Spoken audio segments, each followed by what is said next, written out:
asked to take his place at the back of the podium, waving to a fan. It's quite an international crowd here in Vicenza, actually, today. A little bit more accessible for people driving into Italy from Middle European countries. Lots of Germans around, I noted.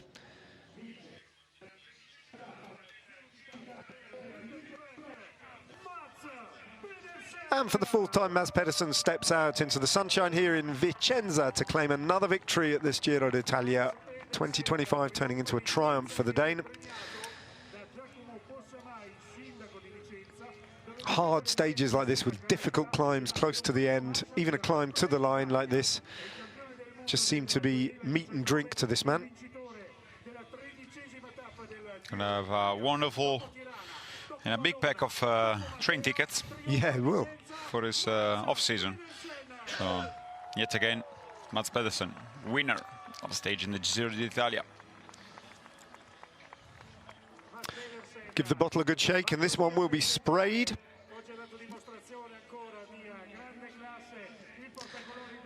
Career victory, if you're keeping count, 54.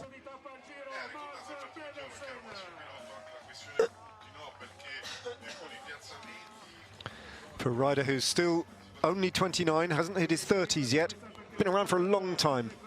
6 years have passed since he became the world road race champion at a very tender age of just 23. The undisputed star of, along with Jonas Vingegaard, of Danish cycling, a country that punches well above its weight in terms of its population. They produce so many top riders these days, and Mads Pedersen led the way, I think, for an entire generation. Yeah, it's definitely on the best part of his career already. It's a couple of years where it's constant presence, whereas the classics or sprints or happy finishes. So very, very good rider. So now see again there is today stage results for today with a very, I would say, a fair and strong top three with Mads Pedersen, Wout van Aert and Isaac Del Toro, which is about to make his entrance for yet another day with the pink jersey. Another day, another trip to the podium, another Maglia Rosa, another Wolfie. It's all becoming very normal for Isaac Del Toro. His learning curve has been fast and steep. But every lesson he's been asked to learn, he's learnt it very quickly. Another attentive day in the bunch. Only once, maybe, was he caught a little bit out of position, but he very quickly adjusted and made sure that he got himself back up to the front.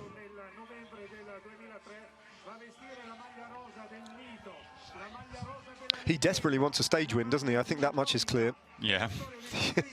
Really, I think it's beginning to annoy him that he can't quite get over the line. Definitely won't be tomorrow, but maybe why not in a couple of days when the stage will finish. In another side of Vicenza province, but in the mountains in Asiago, after facing the mighty Monte Grappa. Yeah, after today, the whole race shifts right over into Friuli and hard up against this, well, actually on the Slovenian border. Yep. Tomorrow, before we all come back for the last day of racing before the rest day, pretty close to where we have finished today in Vicenza. The pink confetti flies once more, and Isaac Del Toro makes his way backstage. He'll be back, of course, for the white jersey.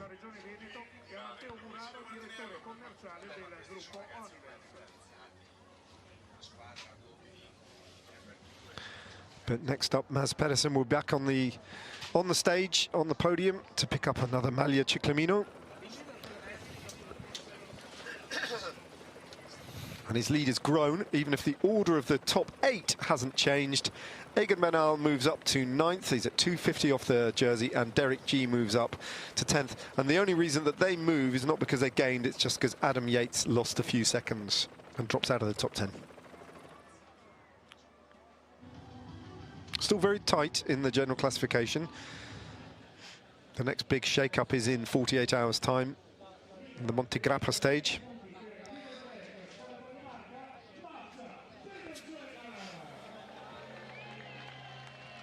So far we have seen quite dominant owners of the jersey.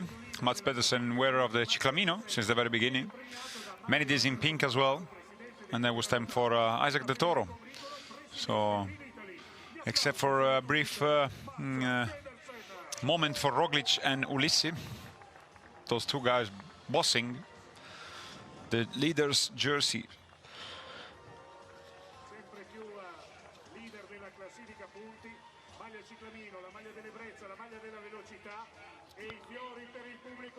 Yet another pair, another bouquet for the people. And off he goes. I think he might have expected today to be worth 50 points. I'm pretty sure it wasn't. There has been a little bit of confusion, hasn't there, about the ratings of the stages. Some of the information doesn't match with the Giro d'Italia, but going by the information in the Garibaldi, which is... I found out why. So, why is that? So basically, in the Garibaldi, they decided for, I don't know why, which reason, that the star is actually the star not aligned. So today was a 2-star. Because... Oh, you're kidding me. No. So it was 50 points. He's added 50 points to his tally. Yeah. So, like, because as you can understand, all of us receive a race book. And actually, the pages of each stages are in a nice, and I would call it teal, like a light blue, light green. And the stars are either white or the same color as the page. So the color of the page stars are the one referring to how hard is the stage, not the other way around. Like, this is the most obvious way. I got a feeling in terms of design that might have to be changed in the years to come. Yeah, because it was never, it was really not clear. Probably you're gonna go to our social media tonight. We're gonna post a photo of this because it was very, very difficult to read for us even at the very beginning of the race. There's so much wrong with that. I don't even know where to begin in terms of design because it reads from right to left as well. Yeah. Anyway, I should have trusted Mats Pedersen's better knowledge. He does pick up 50 points in the Maglia Ciclamino, and this man had a neutral day, really, in the King of the Mountains classification. There were 4 Category 4 climbs today, so a total of 12 points available. They all went to different riders, ultimately. Were distributed around, and Mats Pedersen, of course, picked up the very last 3 points in the King of the Mountains competition. So that was pretty much perfect for Lorenzo Fortunato. I tell you what, though, maybe I do understand why the Monte Berico climb to the finish line was only a Category 4, but the other 2 could easily have been Category 3. Yeah, they were quite demanding, especially the one closer to the finish. Yeah. It was not easy. The climb to San Giovanni in Monte was quite hard, but yeah. Here we are with the classification. Just a little move of Bilbao. Bilbao moving ahead of Nairo Quintana. But look at the lead that he has, 103 points over Juan Ayuso.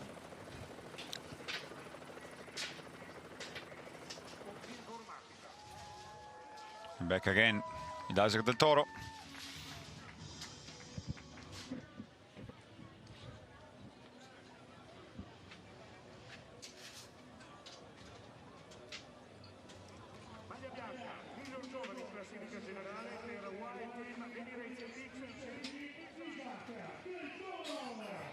Well, not for the first time in his career, but increasingly often people are writing about the similarities between Tadej Pogacar and Isaac Del Toro. And of course, Tadej Pogacar won his first Grand Tour at the same age that Isaac Del Toro is. Pogacar winning the Tour de France at the age of 21 in the modern era, by far the youngest rider ever to win the Tour de France, and Isaac Del Toro is on a similar trajectory. It's a difficult question for him to answer, but inevitable that journalists are going to talk to him about the comparison with him and Pogacar, partly because Tadej Pogacar is also playing the same game, isn't he, on social media, saying this is my inheritor, this is the future for the team. It's to be seen now the body, how Isaac Del Toro will react on a 3rd week of racing, but like probably one of the biggest threats for the GC. Primož Roglič would say, so far so good. So. You could say anything bad about how he raced till now, and to be seen still is an advantage ahead of a lot of contenders. So I think he has, also the kind of age where he doesn't really overthink too much. If he feels good, he's just gonna give it a go, and he's in prime position to deliver a fine performance also in the 3rd week. but we will see. Well, quick costume change and a special prize obviously being awarded today. The Made in Italy stage, isn't it? So a bit like Tudor the other day, they have a special prize on offer, I guess. And it seems to be going to Isaac del Toro. Yeah. I don't really know why. I haven't got the information in front of me as to what the process is or what he's going to be awarded. Quite.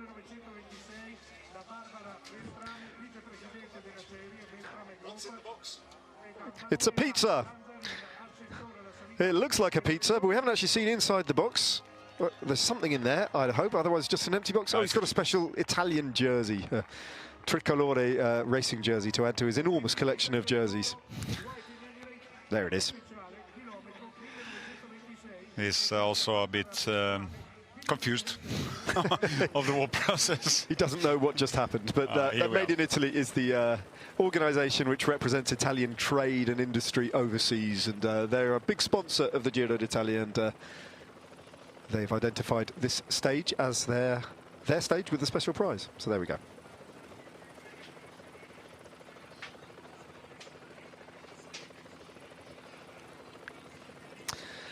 Right, that's all the podium's done, unless anyone else wants to pop up with a special prize today. Jacopo?